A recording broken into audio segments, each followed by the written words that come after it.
I live here, Governor. That was my daughter's school, Governor. Please tell me what you're going to do. I'm not going to hurt him, I promise. I'm literally talking to the president right now to specifically answer the question of what we can do for you and your daughter. Can I hear it? Can I hear your call? Because I don't believe it. I'm sorry. There's literally, I've tried 5 times. That's why I'm walking around to make the call. Why is the president not taking your call? Because it's not going through. So Why? I have to get cell service. So let's get it. Let's get it. I want to be here when you call the president. I appreciate it. I'm doing that right now. Everyone who went to school there, they lost their homes. They lost 2 homes because they were living in one and building another. Why was there no water in the hydrants, Governor? That's all literally. Is it going to be different next time? It has to be. Has to be. Of course. What are you going to do? I'm doing to fill the hydrants. I would fill them up personally. You know that. I literally have. I would fill up the hydrants myself. I would. I understand. But would you do that? I would do whatever I can. But you're not. We'll be talking to that mom in a little bit. But did Gavin just fake a phone call to get out of talking to a voter? Is that what we're doing now? I'm on the other line with the president. Just trying to get some cell service here. It's a big call. It's too late. What's Biden going to do? Make it rain? It's the most destructive fire in LA County history. 30,000 acres, more than the size of Manhattan. $50 billion in damages. Thousands of homes, buildings, and businesses burnt to a crisp. 180,000 people have been forced to evacuate, and they don't know when or if they're coming back. And Joe Biden's making fire jokes. Madam Vice President, I know you're directly affected, so you fire away. No pun intended. Indeed. Thank you, Mr. President. Cutting the fire department budget by millions of dollars, Madam Mayor. Have you nothing to say today? Have you absolutely nothing to say to the citizens today? Elon Musk says that you're utterly incompetent. Are you considering your position? Madam Mayor, have you absolutely nothing to say to the citizens today who are dealing with this disaster?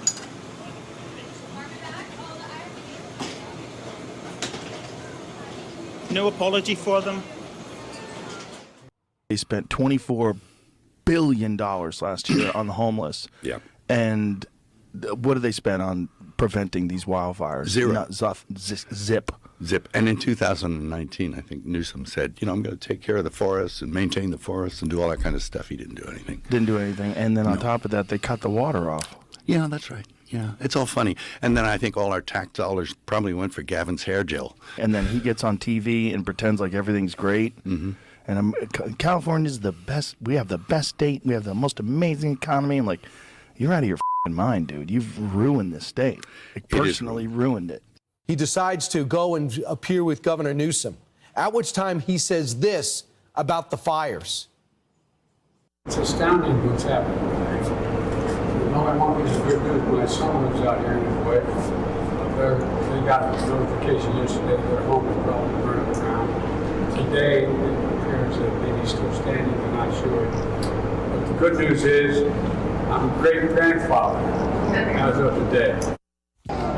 Oh, his granddaughter. 10-pound, 4-ounce baby girl with baby boy.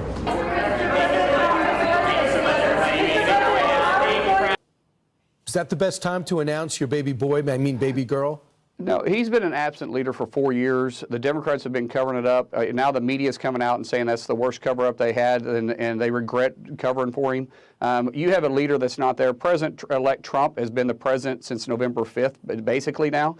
And obviously he's leading from the front. He's also calling out Governor Newsom and Mayor Bass on their inadequate leadership.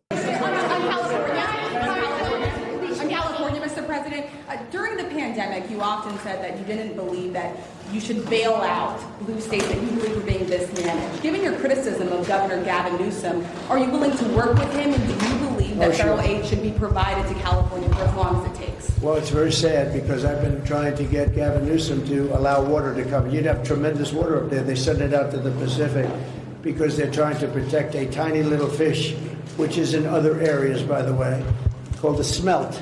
And for the sake of a smelt, they have no water. They had no water in the fire hydrants today in Los Angeles. It was a terrible thing.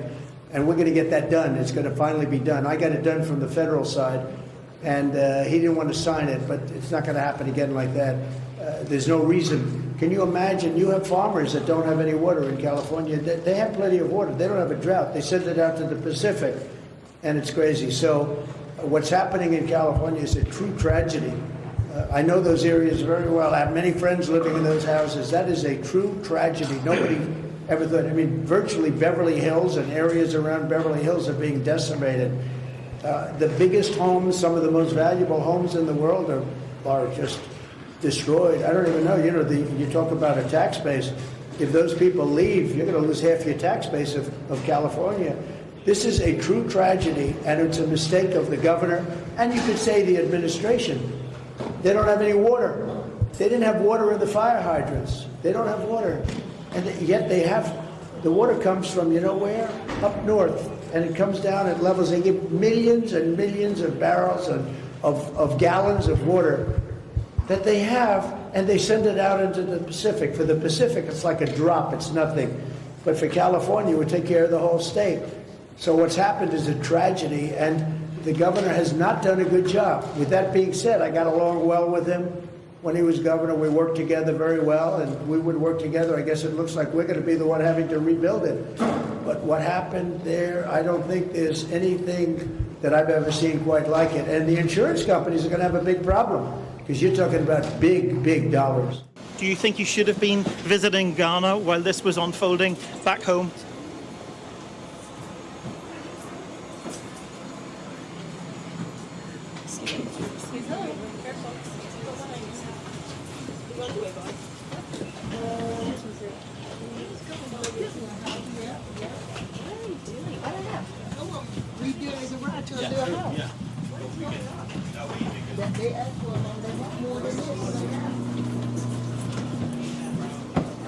Madam Mayor, let me ask you just again, have you anything to say to the citizens today as you return? No. They're gonna Ma'am, hold on 1 second.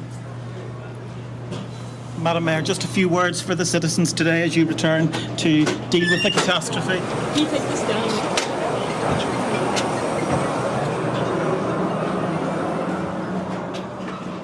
Geez, I want to talk about my white privilege so badly.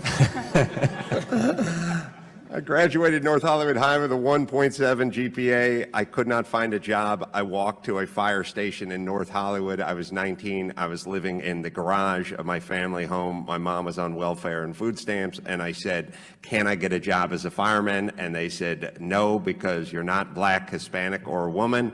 We'll see you in about 7 years. And I went to a construction site and dug ditches and picked up garbage for the next 7 years. I got a letter in the mail sent to my father's house saying, your time has come to do the written exam for the LA Fire Department. I took it, and I was standing in line, and I had a young woman of color standing behind me in line, and I said, just out of curiosity, when did you sign up to become a fireman? Because I did it, or a person, 7 years ago, and she said, Wednesday.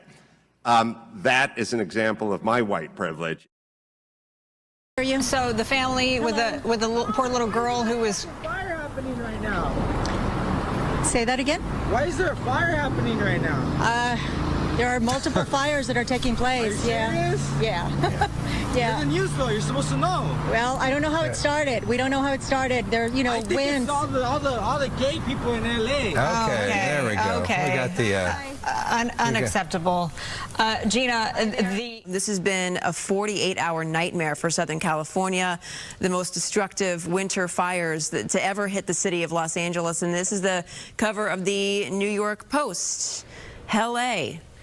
Yeah, wow. I mean, that's I'm sure how it felt for firefighters and for our news crews, by the way, to be driving, and residents to be driving on some of these streets when you see fire on both sides of the road, and just everything it feels like in that moment is on fire. It really does look like that in certain spots too, or it did at least, right? This is not a filter. No. It was this orange hue had just taken over. Unbelievable. It's very selfish, frankly, to stay behind, because you're putting potentially firefighters' lives on the line to try to save you, and getting in the way of their ability to save property or do other things. So you know, there's a reason why these statements are made. And so You know, I know that down the way there's even some daycares, there's a temple, McDonald's was on fire. There's going to be a lot to rebuild. And the house burned down about an hour later. He would have been in there alone. It was just... This is the most destructive fire in LA County history, and it's still raging. 0% of the fire has been contained. 0%. Winds are whipping up to 100 miles an hour, breathing more and more life into the inferno. And over 1,400 firefighters are battling the blaze on the front lines, and they haven't slept. One says, "I'm living proof that you can stay up for 96 hours." But they're outmanned and out-equipped. The chief says she doesn't have enough firefighters. Just months ago, LA Mayor Karen Bass cut funding from the fire department by around $20 million. And before that, the LA Fire Department sent their extra equipment to Ukraine. They probably could use some of that equipment now. And this is even worse. The fire hydrants are dry. Here on Lockman Lane, there are several homes burning. This is the one that firefighters were trying to put out a little while ago, but you can see right now it's just kind of out of control. Since then, firefighters have lost water pressure on the hydrant, so they can't get any more water onto this fire and the ones down the hill because of the water pressure issues. Why isn't there any water coming out of the fire hydrants? Los Angeles has had 2 years of record rainfall. It hasn't rained this much year to year since the 1800s. Well, guess what? All the rain just washes into the ocean. A decade ago, California voted to spend billions on water storage and reservoirs. Today, Governor Newsom hasn't finished building a single one. They've done nothing to store water in a decade. Trump was just in California this fall and told Gavin he needed to get it together. You have so much water, and all those fields that are right now barren, the farmers would have all the water they needed. And you could revert water up into the hills where you have all the dead forests, where the forests are so brittle, because no place is like California. I go to Austria. The head of Austria tells me, you know, we have trees that are much more flammable than what you have in California. We never have forest fires because they maintain their forests. And you have all that water that could be used to, as water, what they call water flow, where the where the land would be damp. And you'd stop many of these horrible fires. I hate to even ask this question, but the president-elect chose to attack you, blame you for this. One can't even respond to it. I mean, people are literally fleeing. People have lost their lives. Kids lost their schools. Families completely torn asunder. Churches burned down. This guy wanted to politicize it. I have a lot of thoughts, and I know what I want to say. I won't. I stood next to a president of the United States of America today, and I was proud to be with Joe Biden. And he had the backs of every single person in this community. He didn't play politics, didn't try to divide any of us. Finally, your message to the folks here, to this community. I mean, we have their backs, and we're going to be back. And this is going to be a long recovery process. But look, we have residents moving back into Paradise, California. I've seen remarkable recovery efforts. I've seen remarkable sense of community, purpose, resilience. So, I'm not just playing the politician role of optimism. I really am long-term optimistic. But the devastation to hear people wailing and crying, concerned about their pet, their family, they're just bewildered about what they're experiencing. And again, not just experience. I was not talking past tense. This is happening in real time. 0% containment. Okay, thousands of people lost their homes, but you're a great grandfather. Congrats, Joe. Anyway, the president-elect, Donald Trump, he slammed Biden on Truth Social, saying, no water in the fire hydrants, no money in FEMA. This is what Joe Biden is leaving me. Thanks, Joe.